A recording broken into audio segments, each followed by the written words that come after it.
ఒక్క రూపాయికి ఇల్లు చాలండి. మీరు మరీ చెప్పొచ్చారు. ఒక్క రూపాయికి ఇల్లు ఏంటి చోద్యం కాకుంటే అంటారా? కానీ ఇది ముమ్మాటికి నిజం, 100% వాస్తవం. రూపాయికి ఇల్లు ఈ పథకం మరెక్కడో కాదు, మన దగ్గరే, మన ఏపీలోని. ఇది సాధ్యమా అనే కదా మీ డౌట్. ప్రభుత్వాలు తలుచుకుంటే ఎంతసేపండి? ఇది జనం కోసమా, పార్టీ కోసమా అన్న సంగతి పక్కన పెడితే ఈ స్కీమ్తో స్వామి కార్యం, స్వకార్యం రెండూ తీర్చే వ్యూహాన్ని అమలు చేయబోతున్నారు ఏపీ సీఎం. జగన్ స్కీమ్ అయితే కేవలం 1 రూపాయితో ఏ అప్పు లేకుండా ఇప్పుడే మీకు అగ్రిమెంట్ ఫర్ సేల్ చేస్తున్నాము. హలో ఏపీ బాబు, ఎవరిల్లు కావాలేంటి? ఆ గట్టునుంటావా, ఈ గట్టుకొస్తావా? ఇది ఏపీ సీఎం జగన్ చంద్రబాబు టీంకిచ్చిన ఝలక్. రాజకీయ చిత్రంలో పంచులు, గోడెక్కి జంపులు కామన్. ఒక్కోసారి ఆ పంచులు పడితే ప్రత్యర్థి పార్టీ మైండ్ బ్లాంక్ అయ్యే రేంజ్లో పడతాయి. ఇప్పుడు అలాంటి పంచినే అపోజిషన్ పై వేశారు ఏపీ సీఎం. మామూలుగా గత ప్రభుత్వం పెద్దలు ప్రారంభించిన పథకాన్ని ప్రస్తుత ప్రభుత్వం స్టార్ట్ చేయాల్సొస్తే మైలేజ్ అపోజిషన్ కు వెళ్తుంది. చేయకుంటే ప్రస్తుత ప్రభుత్వానికి బ్యాడ్ నేమ్ వస్తుంది. మరి ఎలా?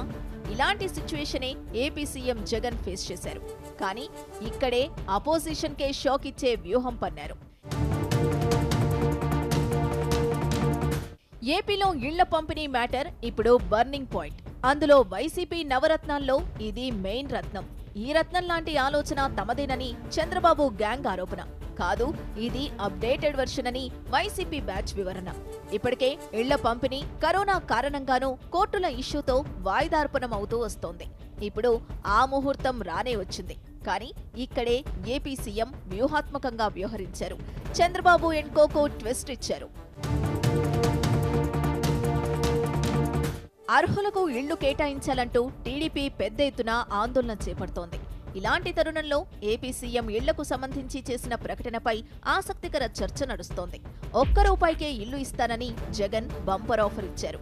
డిసెంబర్ 25న 300 చదరపు అడుగుల టిడ్కో ఇళ్లను లబ్ధిదారులకు కేవలం 1 రూపాయితో అగ్రిమెంట్ ఆఫ్ సేల్ చేస్తామని ప్రకటించారు.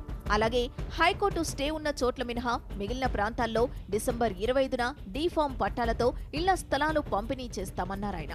టిడ్కో ద్వారా రాష్ట్రంలో 2,62,216 ఇళ్ల నిర్మాణం చేపట్టారు. వాటిలో ఇప్పటికే 1,43,600 ఇళ్లు నిర్మాణంలో ఉన్నాయి. వాటిని 300 చదరపు అడుగుల్లో కట్టిస్తున్నారు. ఇంకా 365 చదరపు అడుగుల్లో 44,300 ఇళ్లు, 430 చదరపు అడుగుల్లో 74,300 ఇళ్ల నిర్మాణం జరుగుతోంది. అయితే వీటి పంపకంపైనే ఇంకా స్పష్టత రాలేదు. ప్రస్తుతానికి డిసెంబర్ 25కు ముహూర్తం పెట్టారు ఏపీ సీఎం. బాబు ముద్ద, జగన్ ముద్ద. బాబు స్కీమ్ కావాలా, జగన్ స్కీమ్ కావాలా? ఇళ్ల పంపిణీపై జగన్ చాలా వ్యూహాత్మకంగా బంతిని జనం కోర్టులోకే తోశారు. చంద్రబాబు స్కీమ్, జగన్ స్కీమ్ అంటూ విడదీసి 2 స్కీమ్ల మధ్య వ్యత్యాసాన్ని చూపించారు. చంద్రబాబు తీసుకొచ్చిన స్కీమ్లో ఏముందో, ప్రస్తుత ప్రభుత్వ స్కీమ్లో ఏముందో వాలంటీర్లు వివరించాలన్నారు సీఎం జగన్. రెండిటి గురించి లబ్ధిదారులకు అర్థమయ్యేలా పేపర్పై చూపించి ఏ స్కీమ్ కావాలో వారినే ఎంచుకునేలా చూడాలన్నారు సీఎం. బాబు స్కీమ్లో ఏముంటుంది అనేది చెప్పండి, జగన్ స్కీమ్లో ఏముంటుందని కూడా ఆ లెటర్లో క్లియర్ కట్గా రాయండి. ఆ 2 స్కీముల వివరాలు కూడా క్లియర్ కట్గా చెప్పండి. బాబు స్కీమ్ అయితే ఆ లబ్ధిదారుడికి, ఆ కుటుంబానికి ఆ లబ్ధిదారుడు పేరుతో 3 లక్షల రూపాయలు అప్పుగా రాసుకుని వీరు నెల 3,000 రూపాయలు చొప్పున 20 ఏళ్ల పాటు వడ్డీతో సహా 7 లక్షల రూపాయలు కట్టడానికి అంగీకరిస్తూ 20 ఏళ్ల తర్వాత ఈ అప్పును వీళ్ళు తీర్చిన తర్వాత వీళ్ళకు ఇంటి పట్టా వీళ్ళ చేతికి ఇవ్వబడుతుంది అనేది బాబు స్కీము. ఈ స్కీమ్ కావాలన్నా? రెండవది జగన్ స్కీమ్.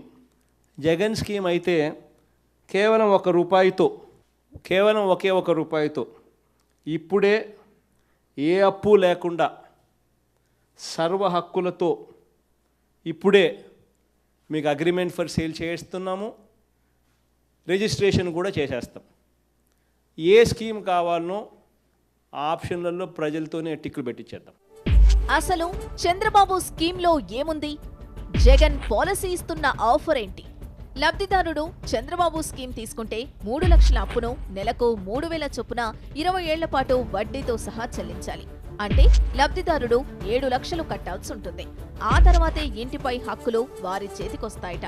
తర్వాతే ఇంటి పట్ట వారి చేతికి అందుతుంది. కానీ జగన్ స్కీమ్ అలా ఉండదట. కేవలం ₹1 వెంటనే అగ్రిమెంట్ ఆఫ్ సేల్, ఏ అప్పు లేకుండా ఇప్పుడే సర్వ హక్కులతో ఇల్లు, తర్వాత పక్కాగా ఫ్రీ రిజిస్ట్రేషన్. ఈ వివరాలు చెప్పి వారికి ఏ స్కీమ్ కావాలన్నది తేల్చుకోవాలని జగన్ లబ్ధిదారులకే చాయిస్ ఇచ్చాడు. ఈ బంపర్ ఆఫర్ కు నాంది సోమవారం నుంచే, అంటే ఈ నెల 23 నుంచే స్టార్ట్ కాబోతోంది. ఈ నెల 30 వరకు టిడ్కో లబ్ధిదారుల దగ్గరకు 300 చదరపు అడుగుల ఇళ్లకు సంబంధించి ప్రభుత్వ లెటర్ వెళ్తుంది. ముందుగా లబ్ధిదారుణ్ణే గ్రామ వాలంటీర్ ఏ స్కీమ్ కావాలో ఎంచుకోవాలని అడుగుతారట. మీకు బాబు ముద్ద, జగన్ ముద్ద, మీకు జగన్ స్కీమ్ కావాలా, బాబు స్కీమ్ కావాలా అని అడుగుతారని, అందులో లబ్ధిదారుడు ఎంచుకున్న స్కీమ్కే ఇంటిని అప్పగిస్తామని సీఎం జగన్ ప్రకటించారు.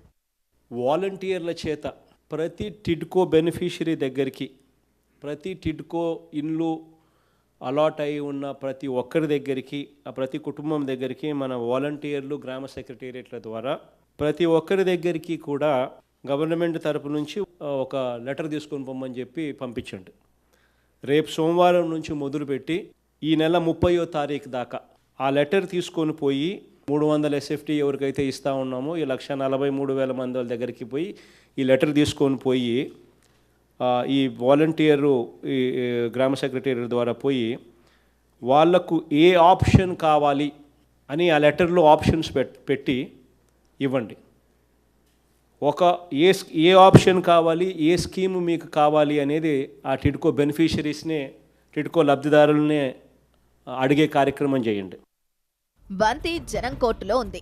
యాజ్ యూజువల్ గా జనం జగన్ స్కీమ్ కే వస్తారని, చంద్రబాబు ప్లాన్ ఏమాత్రం వర్కౌట్ కాదన్నది వైసీపీ స్ట్రాటజీ.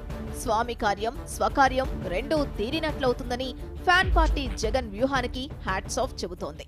రాజకీయం అంటేనే యంత్రాంగం, తంత్రాంగం. అపోజిషన్ని దెబ్బ కొట్టాలి, అందులోనే మన జెండా రెపరెపలాడాలి. అంటే మన పెద్దోళ్ళు సామెత చెప్తారే, ఒక్క దెబ్బకి 2 పిట్టలు అన్నమాట. ఇప్పుడు ఇదే ఫార్ములాని పక్కాగా ఫాలో అవుతున్నారు ఏపీ సీఎం జగన్. బంతిని తెలివిగా జనం కోట్లోనే తోసేసి, ఇది సంగతి, నిర్ణయం మీ చేతుల్లోనే, ఆ ఇల్లు కావాలా, నా ఇల్లు కావాలా, ఆ గట్టెక్కితే వడ్డీతో నడ్డి విరుగుతుంది, నా గట్టెక్కితే ₹1 ఇల్లు మీ సొంతం అయిపోతుంది, చాయిస్ ఈజ్ యోర్స్ అంటూ తెలివిగా అటు బాబుకి బొమ్మ కనిపించేలా, తన పార్టీకి మైలేజ్ పెరిగేలా 1 షాట్ 2 బర్డ్స్ అన్నమాట.